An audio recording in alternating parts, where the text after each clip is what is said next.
for today Dr. Jamie Loizzo, and she is an associate professor here at the University of Florida within the Department of Agriculture, Education, and Communication, and also an affiliate with the U.S. School of Natural Resources and Environment. She has a BA in Radio and Television News from Southern Illinois University, Carbondale, and she also has an MSED and PhD in Learning Design and Technology from Purdue University. And her work focuses on science communication, digital media, and experiential learning approaches that connect people with agricultural and environmental sciences. She is the founder of the Streaming Science Project, which brings together students, scientists, and communities to create multimedia experiences such as podcasts, electronic field trips, and immersive virtual tours that make complex science more accessible. She's collaborated with us here at the Nature Coast Biological Station on a NOAA-funded Bay Watershed Education and Training funding initiative, and through that work, it explored how science communication, storytelling, and emerging technologies can help youth and communities better understand coastal ecosystems, living shorelines, and climate resilience.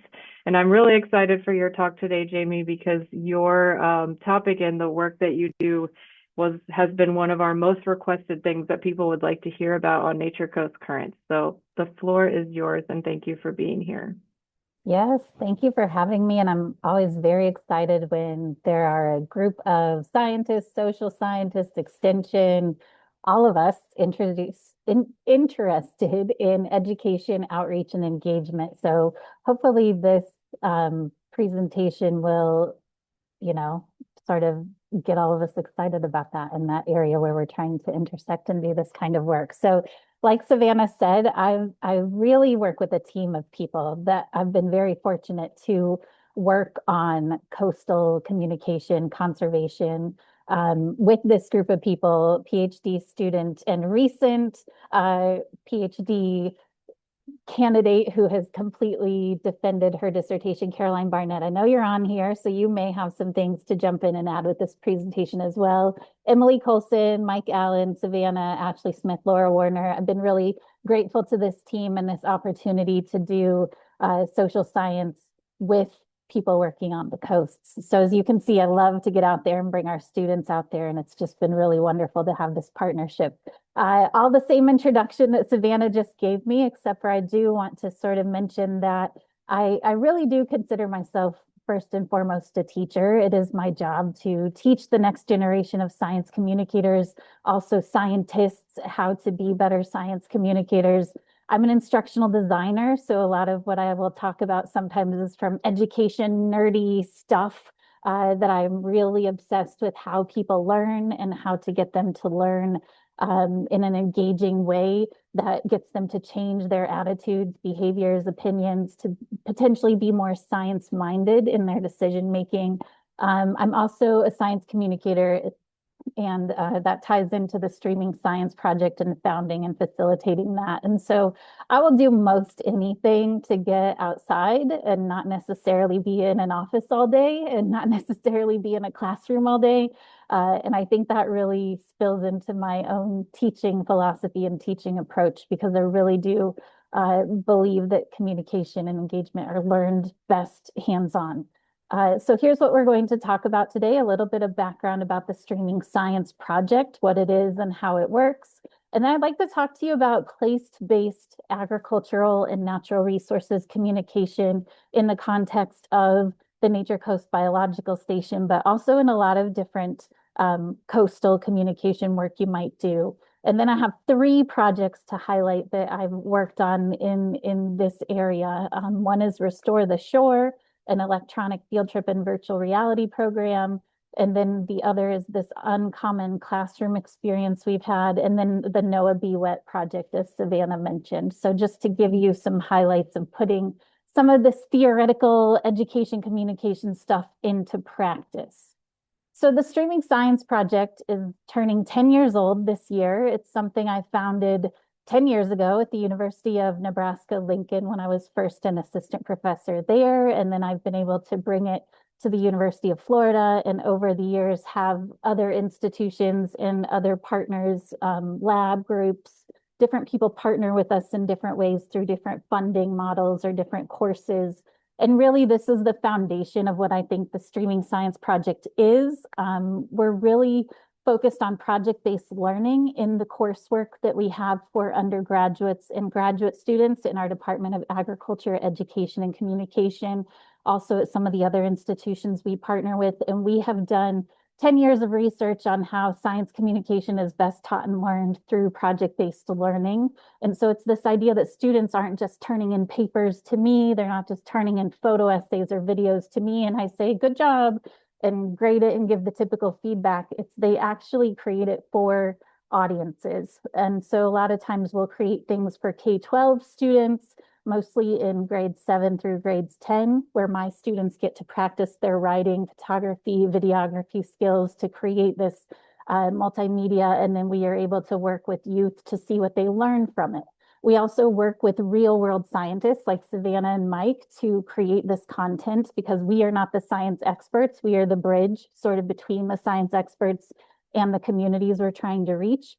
And so the other sort of pillar of streaming science I like to think about is not this deficit model of communication that is the past, sort of the previous way we used to do communication. We used to think if we make a really pretty infographic and we push it online, that's going to change everybody's mind. And now all of a sudden they're going to believe in climate change. But that's not really how it works. We have years of research that show just pushing content at people does not change their minds. And so in streaming science, we really try to work with our students and our scientists on this dialogic and engaging approach where it takes all of us to speak to one another, listen to one another, share information back and forth, understand one another's values and positions, and then that will hopefully lead to, you know, more informed decision making rooted in science through that process. We also have sort of this third piece about public engagement. You know, as scientists and social scientists, we're trained to communicate in the academy, in our echo chambers, sort of. So we publish in peer-reviewed journals, at peer-reviewed conferences. And if you look at this AAAS public engagement pyramid on the left, you have that researcher side, which is our typical journal article where we're like, here's a bunch of background and lit review. Finally, here's the methods of what we actually did. Oh, and then the results are at the bottom. But it turns out our audiences outside of academia would actually like all of that information to come to them the other way. So what? Who cares? What's the bottom line at the top? What are the results? And then they want to know, well, how did you get to those results? How did you design that study? Why did you do it? And so we're really sort of working within these three things when we talk about streaming science. And so what are we doing? The students in our courses, graduate students, scientists we're working with, we're developing these different types of multimedia, the electronic field trips in different formats. We have podcasts, photo essays. We're starting to get into a bit more virtual reality, videos, blogs, these different things that we've developed over the years for our communication, outreach, engagement. We love partnering with all kinds of topics, all kinds of people. So if you are seeing some of these things and you're like, I would love to practice communicating my research in a podcast, reach out to us because we always have classes where we're looking for topics and themes and partners. So send me an email. We'd be happy to talk to you about some of this. And I love to have my students work with you in real world topics to create some of this material and some of these engagement things. So when it comes to coastal communication and science communication, I kind of want to now shift out of our streaming science background and get into talking a little bit about communication theory and education. There's something called place-based education, but I'm stealing it a little bit and morphing it to be place-based ag and natural resource communication. And it's this idea of how do we use this framework to get people to be interested in a place, to care about a place, and want to do participate in change for that place in some way, somehow. So I'm curious from you. I know you're sitting on a webinar and I can't see you. There's not a lot of dialogue per se happening right now, but please use the chat. And I want to hear, where is a place that you want people to care about? Where is somewhere that maybe you're working, maybe you're doing research, maybe you're from there and you grew up there. But what is an environment or a place or a space that you really want people to care about? The Potomac River, Galveston Bay, St. Andrew Bay, wetlands and uplands, a scenic riverway in northern Wisconsin. Sounds amazing. Okay, so we have so many. I'm not going to be able to keep up with the chat, everybody, but I think it's great that we can see each other's ideas and what we're interested in. Urban natural areas, Topsail and Brayton, Northern Underbelly, Big Bend of Florida. Yes, so all these really amazing places. Thank you for sharing the Florida Keys.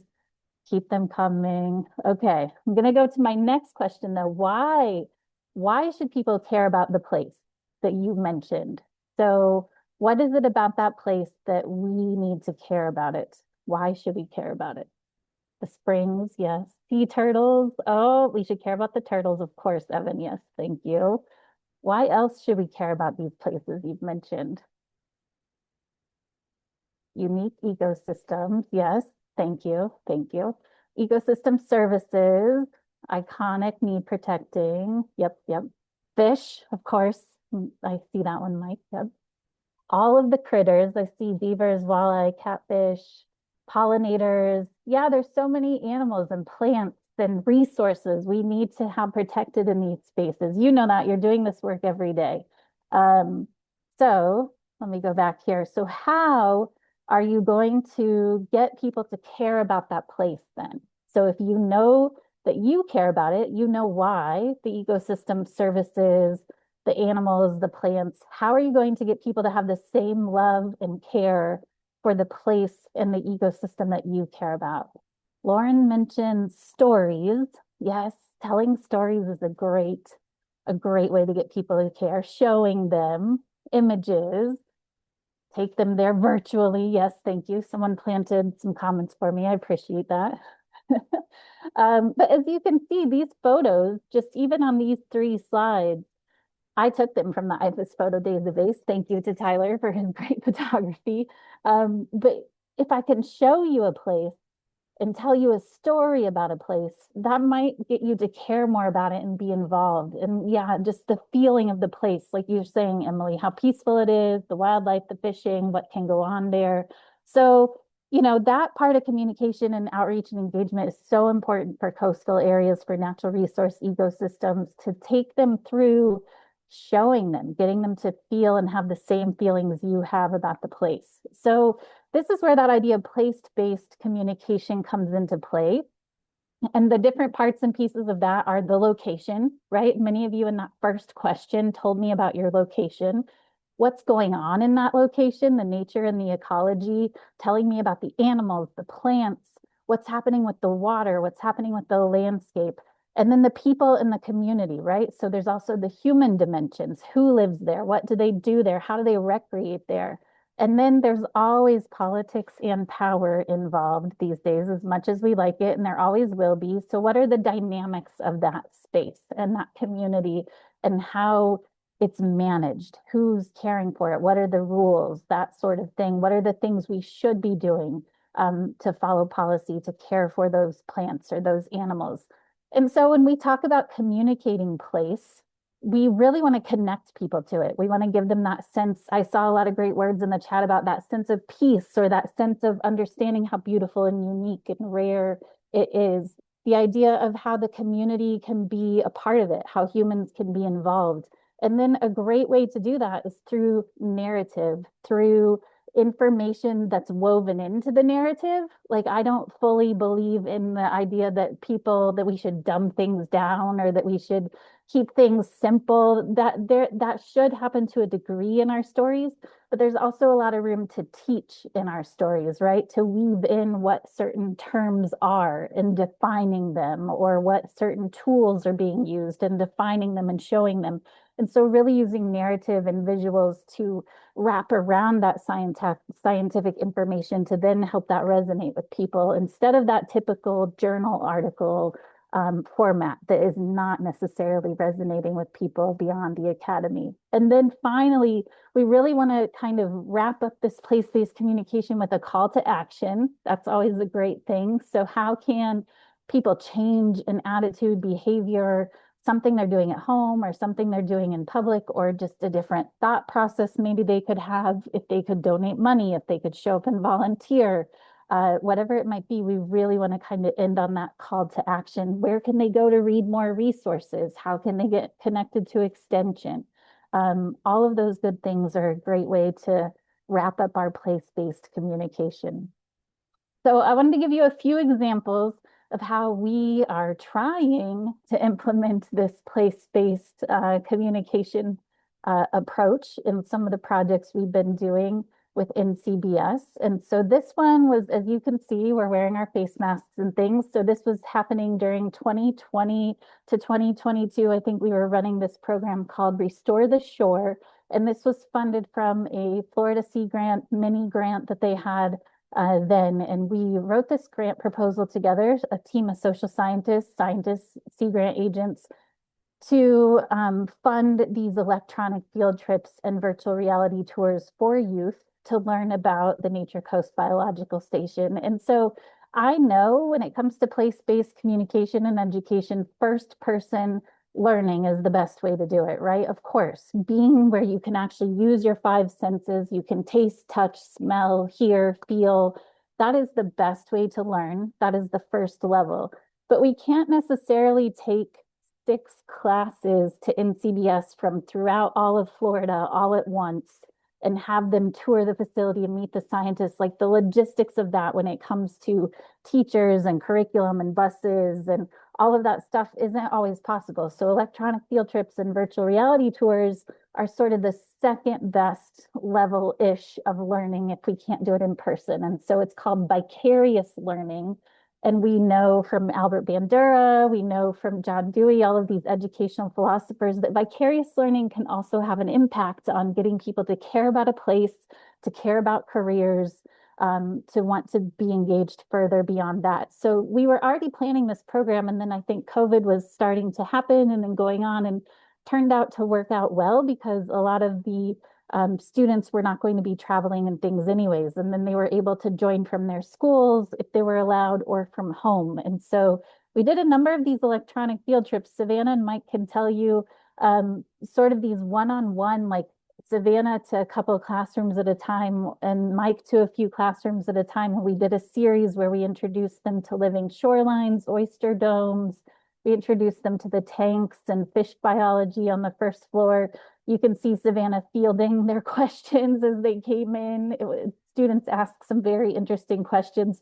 We also did a virtual reality tour with GoPro cameras and Ricoh Theta cameras. That not as nice as some of the VR that exists today, but pretty good for when we were getting started, where they could tour the facility, click on videos and learn about it.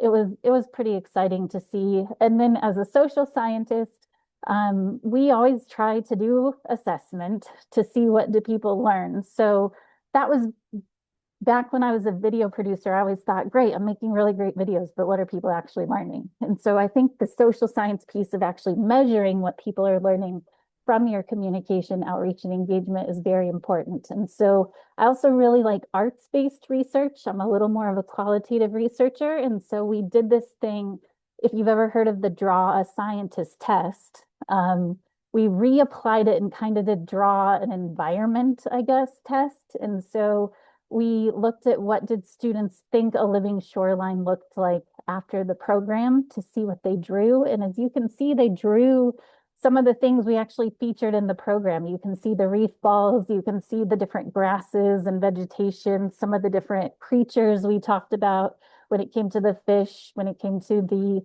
turtles. And then some of them included a human. Like I believe this sort of looks like Savannah, maybe in some of her volunteers out documenting it, that they maybe saw in some of the images from the program. But this is a good sign. This means in only a 45-minute to 1-hour intervention, the students did learn. And so we can kind of qualitatively code these drawings, count up these different percentages of what they learned and what stuck with them. And one finding from this was we did hope to see a little bit more of that human dimension. We're glad they learned all the landscape stuff, of course, and all the scientific concepts, but we could do a little more to show them how scientists are working in the space and what scientists do to increase that people factor, or even how people are using these areas for recreation or community. Let let me go forward slides. There we go. And so we can also do some quantitative, right? Pre-post tests.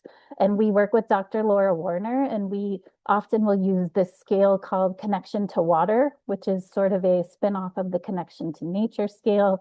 And so because of this program, we could also tell that students increased their connection to water because of what they saw and what they learned about. And then my graduate students are able to collect and analyze this data with me through streaming science and then present it at different events like the Sea Grant Symposium and things like that, and share the effects and impacts of these programs.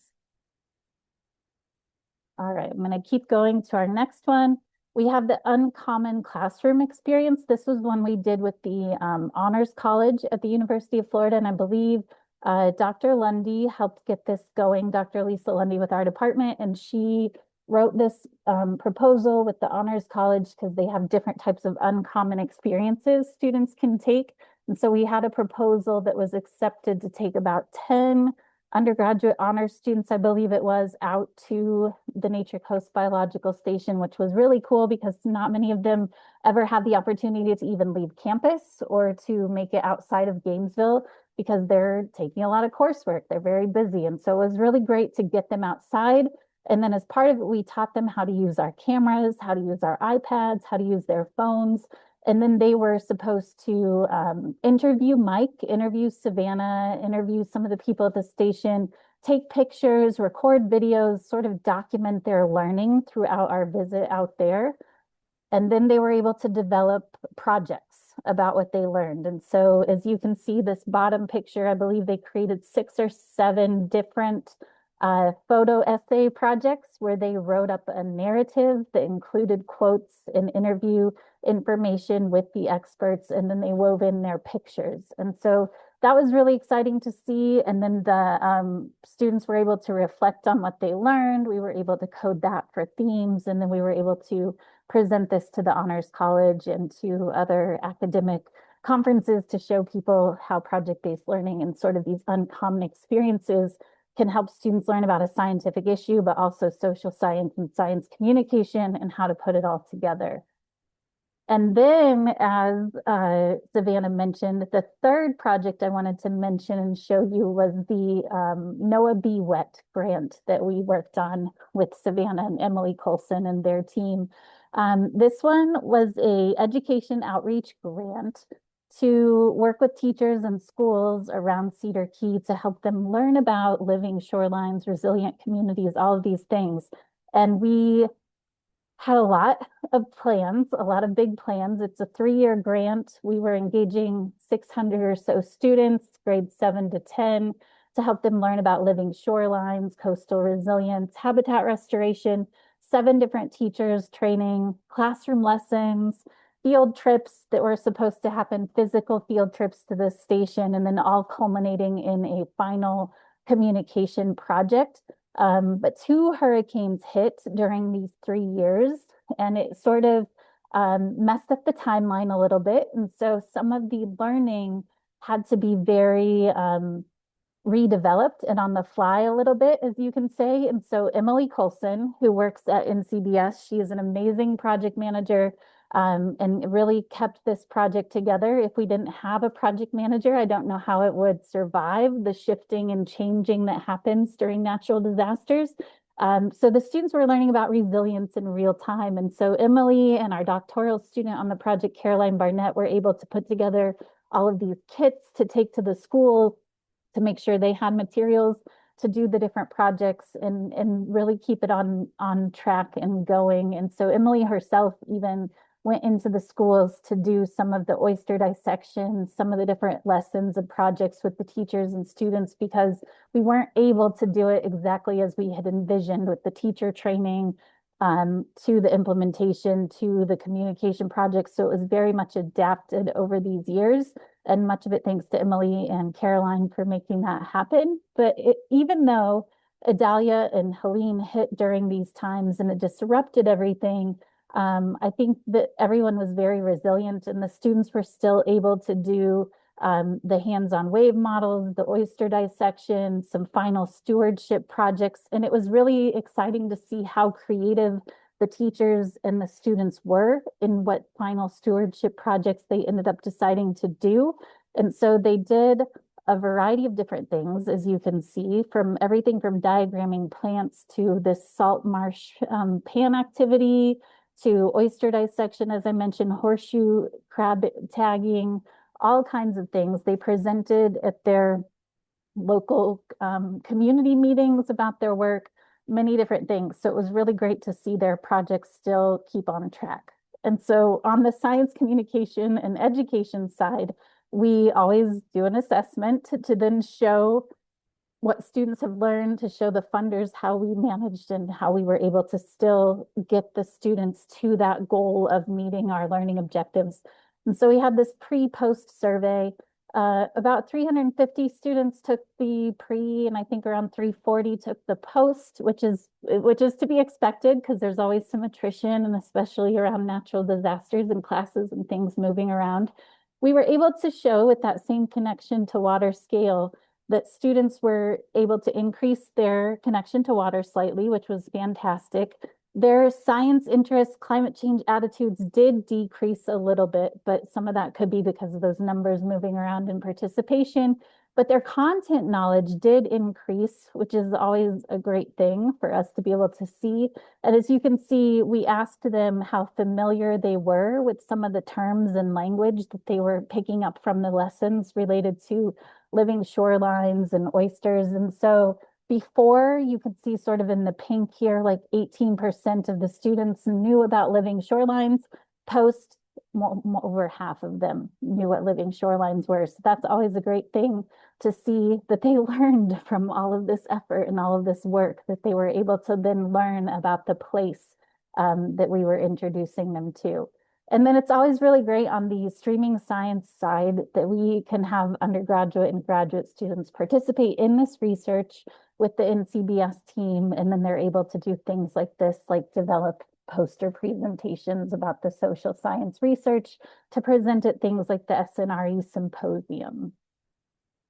So just to wrap it up and head back to where we started, hopefully in those 3 projects you saw some of these things happening that we just talked about. The idea of introducing the learners or the audience that you're working with to the location, the nature and ecology of it, the people who are there and what's going on with them, and then some of the politics and power dynamics around the issue. And then this idea of doing the assessment in a way that you can see how your education, communication, outreach, engagement may be impacted the participants' connection to place, their communities, and then using this multimedia to really look through. You can even analyze the podcasts themselves that you've created potentially as data, or the drawings, or whatever you might have the students write or present. All of that becomes data as well. So having that conversation back and forth where you're not just delivering programming, but also having the participants create and deliver information back to you, and having this continued conversation. And then the action-oriented piece. I think the NOAA B-WET project is a great example of that. Emily, in the schools, then getting the schools to do the different stewardship projects and working with the teachers to implement them was a great way of implementing this place-based communication strategy. So I believe I should now leave some time for questions, and I can happy to also go back through any of these examples or these frameworks if you're interested. But I really did want to thank everyone on the team that we get to work with at NCBS, and then just definitely Emily Colson for always keeping projects on the rails, and Caroline on the call as well, and Savannah. But please just know that you can keep in touch with Streaming Science on our website. You're also welcome to reach out to Emily or I, and we're just very interested in ideas and other topics and things that you have for us that you might be curious to learn about when it comes to science communication or to partnering with us on different projects. Awesome. Thank you. And everyone, you should have seen that poll pop up if you want to take a minute to complete that. And then also feel free to place any questions you have for Jamie in the chat. And I could start us off with a question. So you mentioned that for the NOAA B-WET project, you saw a decrease in some of the attitudes. And do you all think that that could just be the stress in general of enduring these hurricanes. I mean, what do you have any thoughts other maybe than changes in participation of who completed the survey? What other things could maybe drive that? Yeah, that's a good question. Savannah and I were just at the People in Nature Symposium a month or so ago, and we were able to talk about this project. And that was a great point that came up there as well. Is yes, they so the climate change attitude scale asks you specifically about different things you think about climate change and responding to it. Like, is it real? Is it human caused? Are scientists doing enough to look at it? And so, whatever the items are on that scale, before the program, students scored more positively, right? So, like, yes, they believed in climate change. Yes, they thought enough was being done. After this, towards the end of this project, then they were saying some of them, more of them were saying the opposite though. Like, now I don't believe in it as much, or I don't think enough is being done. And so I do think the hurricanes, if we were to go back into this and maybe interview the teachers more, or look more specifically at the qualitative data about the three things they learned or something. I wonder, just like you, Savannah, how much of this was contextually related to what they were living at home, what they were living in their schools, because that's also, it's a little messy about social science research. Sometimes we can't control all of those factors and all of those things. And so I do wonder if that could have been some of what showed up in that data. Is just it was a tough time, and maybe they were shifting their thoughts and attitudes based on what they were living through, for sure. Yeah, and I mean, I'm sure there's still lots of other ways that that data can still be looked at by other students that you've got. Yeah. Um, Go ahead, Mike. I see your hand up. Yeah. Hey, Jamie. Cool. Thanks. A great presentation. Appreciate everything you've done with our team. Thank you. I wondered, obviously the best case scenario is to get people out in the field and be able to experience it themselves. But even under the best of circumstances, it's a small number of people that we can do that with. And it seems to me that the value of this is you have a chance to reach, at least in some way, such a much larger network of people. And I wonder, has it been evaluated, even if you don't have as big of an impact as an in-field observation, the benefits of being able to go out and reach people in faraway places in a much larger audience it may be a much greater benefit overall. I just wondered your thoughts about that. Yeah, I think that a lot of times funders will ask us to demonstrate, because of a program like this, now all of these kids are going to be scientists, right? And it's, or something like that. Because of a program like this, now all of these students are going to show up to Savannah's volunteer days and help with the shorelines. And those kinds of things are very tricky to show with just a 45-minute intervention that was online. But if we didn't have, it's like chicken or the egg, because also if we didn't have that 45-minute online intervention, would they be aware? Would they know? Would they even know to go look for more information, or to ask their teacher more questions, or to look to IFAS for resources? So I do think we need to continue to show that these programs are still very valuable, because they could sort of be the gateway into getting people hooked into becoming the volunteers, or becoming more involved, or to come to more webinars, or to do the stewardship project in their own community. So I do think they're making an impact to get people to do more, but it is tricky to quantify, track, prove those sorts of things, especially a 45-minute intervention. If I were to follow a sixth grader until college graduation and say, hey, remember that program we had for you in sixth grade? Did that make you want to become Mike Allen and Savannah? They're going to be like, what are you talking about? I don't remember that program. And so it is hard to prove some of those things, but we do know it's still really important, informative, and it does matter, and it does make a difference. We just can't necessarily claim some of those things people are wanting us to claim. But I'm on a whole tangent now. I know. I'm sorry. I will dial it back. No, But I mean, I think that's great. And just the benefits of being able to reach so many more people doing Mhm. this, that even Yes. though You know, you may not have as much individual impact, but your total impact could be much greater because so many more people get a chance to get interested in it. Yes. So And I think thank you. too, for sure, I think we can get so many more people to you virtually than we can in person. And I think we're starting to also wonder, maybe doing research with the parents, right? So if this is for grades 7 through 10, what are the kids coming home and saying to the parents? And now what are the parents learning and what are the parents doing? So there's so many more pieces to evaluate and look at for sure. But I do think this is a great way to combat a lot of logistics, schools, teachers, after school programs, even adult learner groups and adult learner communities to get them online works quite a bit more than to physically get them places for sure. That's excellent. Thank you, Jamie. Thank you. Good to see you. We had a couple more questions come in. The first one is, what makes a good topic? How much information is too much for middle or high school students on a topic in 45 minutes? Yeah. So I think that's a great question. And that's a hard question too, because I do think a good topic when it comes to place-based, if you're going to say you're taking this place-based approach, is finding that place, that sort of those questions we walked through about what is the place that matters.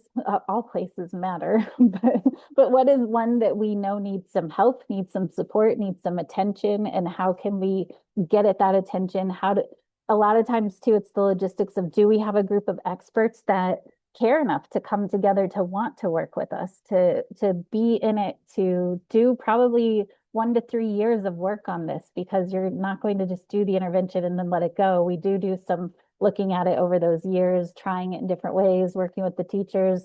An interesting place when you're working with grades 7 through 10, some of Caroline's research has shown an interesting creature. A lot of you mentioned animals in what you were saying, or an interesting plant, something that gets their attention and makes them now say, oh, that grass is really important, or that animal is really important. Now, what is that going to tell me about the larger environment? And so having that connection to like wildlife empathy is always good. It can be good, can be bad, but if we can leverage it for good, it can get people to then care about that topic in that place. And then I think when it comes to middle and high school students, fitting it into 45 minutes, that is tricky. Savannah and Mike can tell you their strategy because they do have all of this knowledge and all of this content. And I will say, we sort of tell them like, hey, here's the 45 minutes and how we typically structure it. We have like 10 minutes for introduction, location, place, and then we take 5 minutes of questions because we have to keep the kids kind of not bored and zoning out. So then we do 10 more minutes of some sort of content. Maybe it might be going all in on the oyster domes, and then we take some questions. Then we do 10 more minutes of content. So we do have sort of a format for how we break up that content and work with them. And we try to stick with, in only 45 minutes, honestly, 2 to 4 learning objectives. If I can get a student to walk away from 45 minutes and now they even know what the words living shoreline means and they can say it to someone, we did our job, right? We did the best we could with our 45 minutes. So I think breaking it down into chunks like that is the way to go. Great. And the next one is, are there any future projects you didn't get a chance to talk about? And a second part is, are there ways that anyone attending today can help amplify the work you're doing so that the communication tools your team has developed can reach wider audiences? Oh, that's so kind of you, Emily. We would love you to share our website, which is undergoing some updates, but we will typically have our top projects on the home page, and then our social media.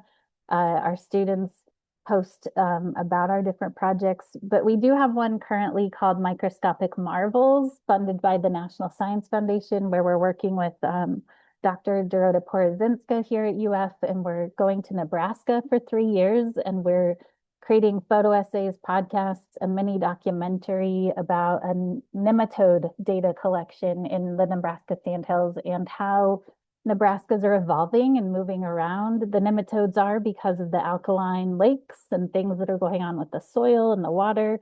We have another project we've been doing called Bug Battles with Dr. Christine Miller, and how insects fight each other and how their weaponry is evolving, leaf-footed cactus bugs, and what that means for pine tree environments and things like that. And so the students are drawing bugs as the assessment. We're seeing if they understand how bugs anatomically fight.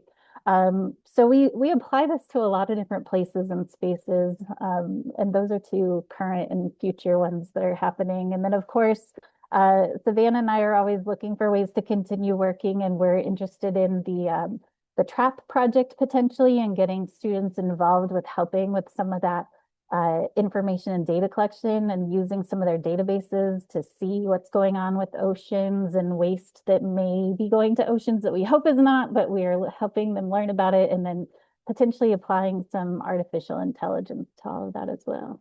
Savannah can tell you all about it better than I can, but we're trying. Thanks. Yeah, and I did put the link to the Streaming Science website, which is a great repository with lots of stuff that's shareable from there as well. Yeah. All right, lots of questions. These are great. This one is more a practical question. Do you have any recommendations for cameras or equipment to be able to live stream out in the field for a virtual field trip? Yes. And so first and foremost, have a good internet connection, which is not always great for field stuff. So sometimes what you might do is have a good internet connection, choose the location where you're going to go live. If it doesn't have a good internet connection, what you might do is take a lot of pictures and videos of the place and then be somewhere like NCBS where there is internet, present from NCBS, but show all of your pictures and videos and things from the place, right? If the internet there isn't great. We use iPads, and I do have some EDIS documents I can follow up for Savannah to share with you about our electronic field trips. And we use 2 or 3 iPads that we connect to the same internet signal or a MiFi jetpack, whatever you might have. And then we use an app called Switcher Studio, and we kind of essentially run the iPads and the laptops like a TV show, and they can cut to different cameras or they can play different video clips. You can do some of this with your phone. You can get higher end gear and higher end equipment, but we haven't necessarily found that needed. You can do a whole lot with an iPad. But happy to share those links with you as well in those EDIS documents. All right, awesome. Okay. Laura asks about if you have any advice for folks that maybe don't have access to someone like you to collaborate with. So like where can people go to like find other people that may be willing to collaborate on similar things? Yes.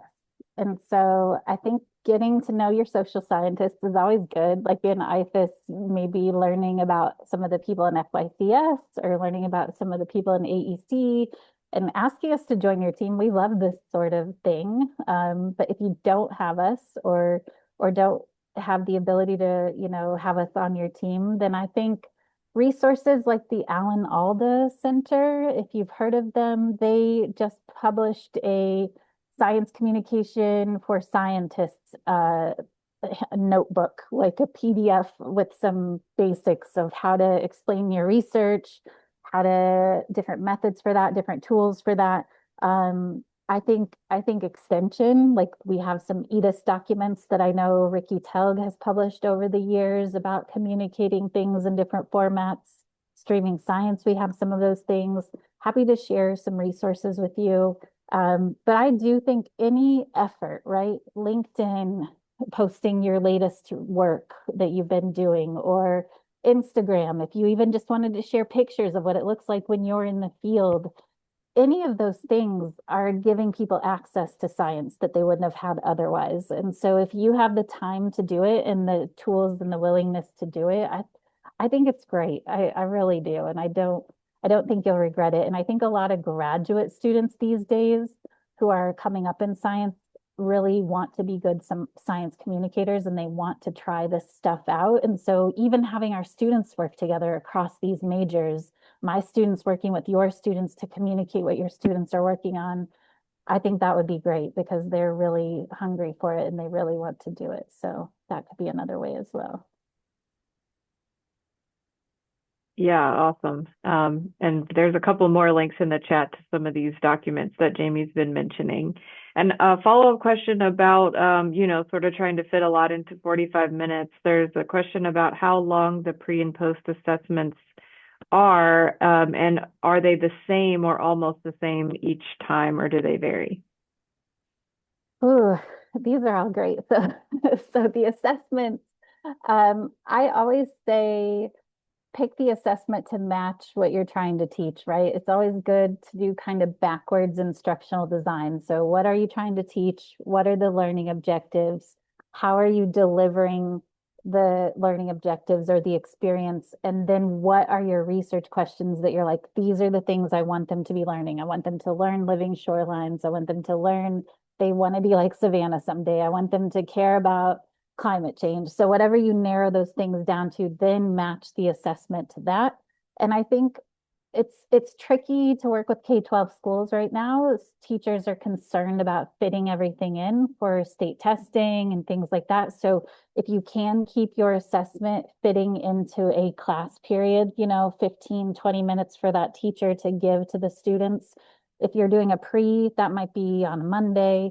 The event or the learning takes place on Tuesday. The post assessment might be a Wednesday or a delayed one or something like that. And so keeping everything fitting within class periods is the big thing. So like 25 to 45 minutes.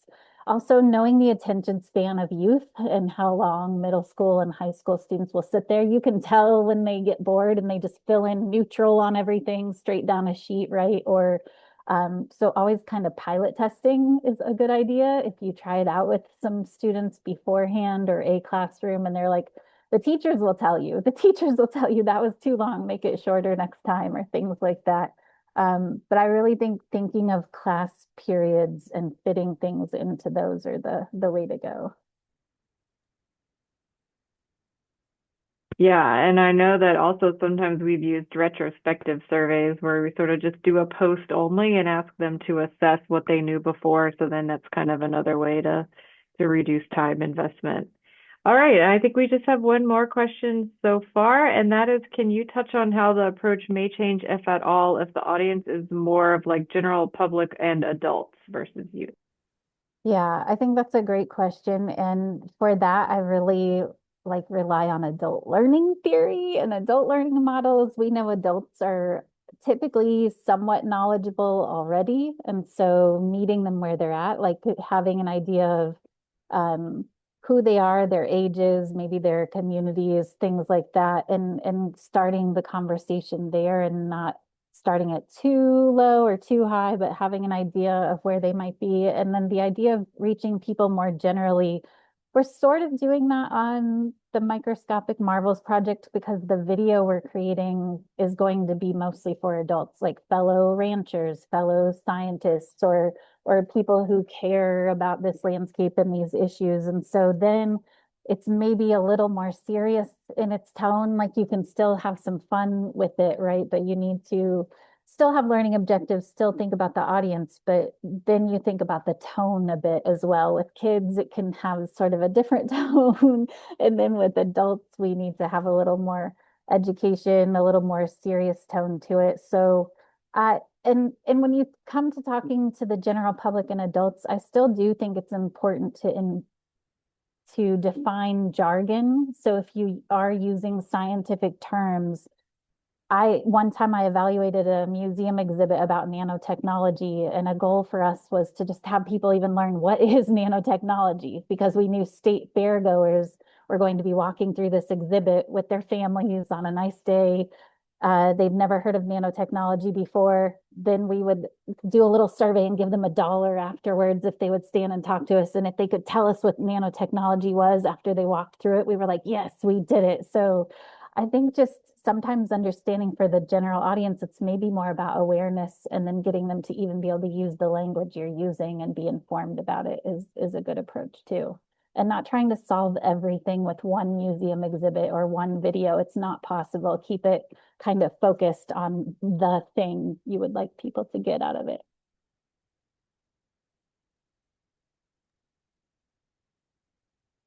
All right, awesome. Well, thank you again so much for this, Jamie. That was great.